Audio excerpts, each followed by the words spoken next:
You want me to put that on my todger?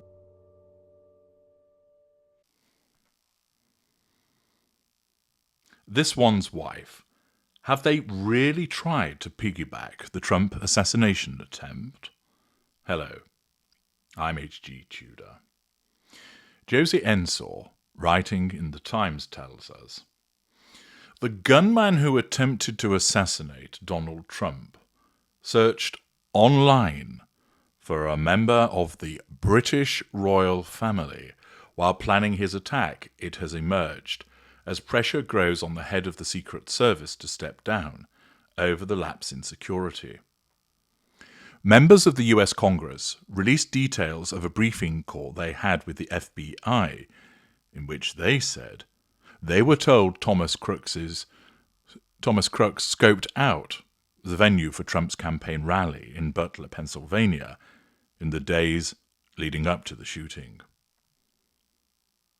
FBI agents searching the history on Crooks's electronic devices found a Google search of Christopher Wray, the FBI director, Merrick Garland, the Attorney General, and an unnamed member of the monarchy, according to people familiar with the call. They also discovered images of public figures, including Trump and President Biden, along with dates of Trump appearances and of the Democratic National Convention in Chicago. In the latest revelation highlighting failures by the Secret Service, it also emerged during the call that the agency was warned of a suspicious person an hour before the Republican nominee went on stage. Crooks, 20, who was rejected from the venue after setting off a metal detector at the entrance, was photographed when that warning was raised, it was reported. Crooks had also worried about his mental health, searching for major depressive disorder. A motive is yet to be established. John Barrasso, a Republican senator for Wyoming, described the briefing as a cover-your-ass meeting and insisted that Kimberly Cheatle, the Secret Service director, needs to go. He was identified as being suspicious 1 hour before the shooting, Barrasso said. He had a rangefinder and a backpack. The Secret Service lost sight of him. No one has taken responsibility. The call with senators took place after President Biden's Department of Homeland Security opened an investigation into the Secret Service.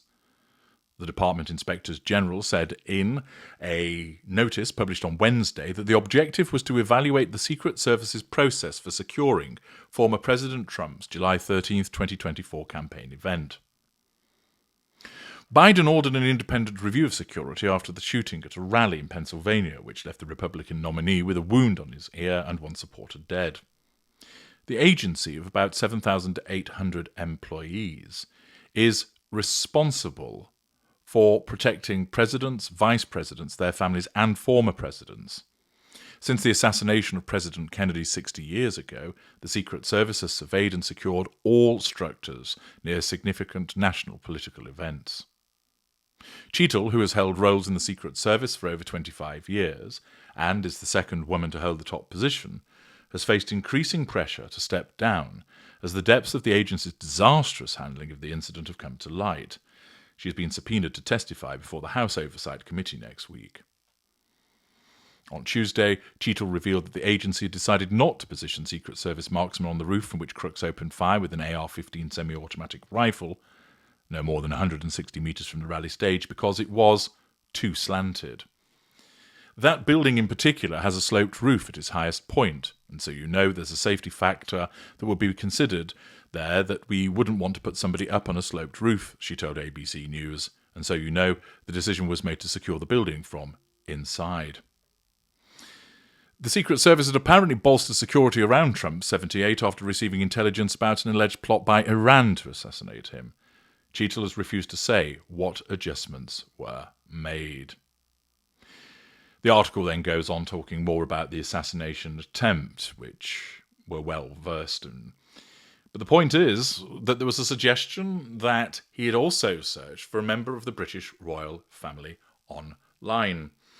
That doesn't necessarily mean that that was a clear and definite threat against that member of the British royal family, but given the fact that it is stated that Crooks sought to assassinate Donald Trump and took shots at him, that in the circumstances it leads to a credible threat that there was a possibility that he was seeking to attack a member of the British royal family. Now, it therefore follows that if Crooks, an American living in the United States, is seeking to assassinate other individuals, then it would be likely that they would also be based in the United States. And we know that there are two individuals who are still within the royal family, although not working members, Prince Harry and this one's wife. Could it be that they have sought to piggyback the Trump assassination attempt? Is it the case that there has been this legitimate search for a member of the British royal family? Or might this be something which has been concocted by this one's wife and Prince Harry? Why would they do so? Well, we do know, of course, that Prince Harry has been repeatedly seeking to gain paid protection for his family, and therefore to suggest that there was a potential assassination attempt in relation to them, possibly in the planning stage, albeit the details are very limited, would be part of the rationale for wanting to have paid security. This one's wife, of course, similarly would see that there would be a benefit in doing so.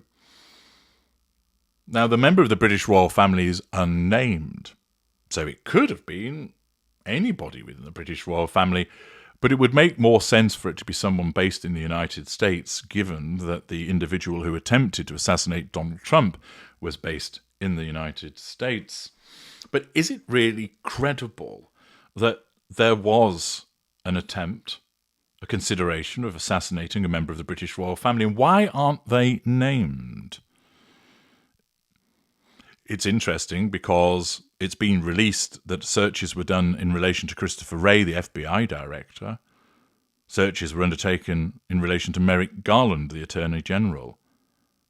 But there was no mention made of the actual name of the monarchy.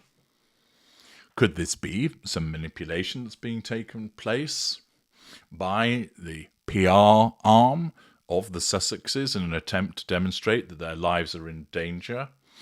Harry, as part of this ongoing attempt to try and gain paid security? Could it be the paranoia of this one's wife being utilised to suggest that there is some kind of threat? Or is this legitimate? After all, the Times is a reputable newspaper. It's not a tabloid, and therefore they're less likely to fall prey to an attempt to manipulate the news in a way which would aid the Sussexes if it is about them. It would seem to be likely to involve the Sussexes, given that they are members of the British royal family, albeit not working ones, who are in the United States. Is this an attempt by this one's wife to manipulate the situation to the benefit of her and Harry by piggybacking off the Trump assassination attempt? It's a possibility. After all, the self-serving nature of the narcissist would be to try and suggest that their lives are in threat, also to try and gain something by way of protection. That's a residual benefit. And therefore, it wouldn't be a surprise if there was some attempt by the various spin doctors of the Sussexes to suggest that they were targeted, even though that might not be accurate, to get it out there into the media. Or that it related to a different member of the British royal family, and that it was a legitimate threat, but they would piggyback that in an attempt to suggest that it was related to them. The point is that when it comes to the behaviour of the narcissist, the manipulation of the facts in such a way will be undertaken driven by the paranoia of that narcissist. Therefore, her narcissism would suggest to her, in effect, subconsciously, there is a residual benefit to be obtained here, paid protection. therefore suggests that our lives are under threat, therefore suggests that the shooter that sought to assassinate President Trump was also someone that was targeting them. Make it be known that we were on the hit list. That will help our cause to get that residual benefit, namely paid protection. It is not beyond the realm of comprehension that a narcissist would seek to portray matters that way in order to secure that residual benefit.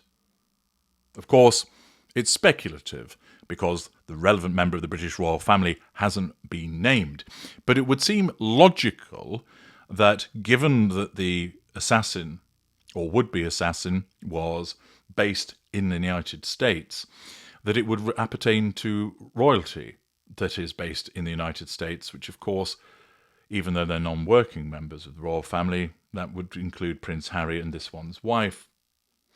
Therefore, they would maximise that opportunity to try and gain paid security, or part of their quest to achieve that. And therefore, could this be some spin that has been put out by them to try and gain that residual benefit, to suggest that they were the target, even though they were not? Why not name them? Why is it that is an unnamed member of the British royal family? It's a possibility, and it wouldn't be a surprise that this one's wife and Harry, in their quest for paid protection, which is a residual benefit, that they would seek to piggyback the Trump assassination attempt. What do you think? Who do you think the member of the British royal family was? Do you think there was somebody who had been searched for by the now dead gunman? Do you think it's a fabrication? Do you think that he did search for somebody, and who do you think that might be? Do you think it was actually possibly Prince Harry or this one's wife? Or is it a case of them seeking to piggyback the assassination attempt for their own benefits? Let me know your thoughts in the comments section. I'm HG Tudor. Thank you for listening.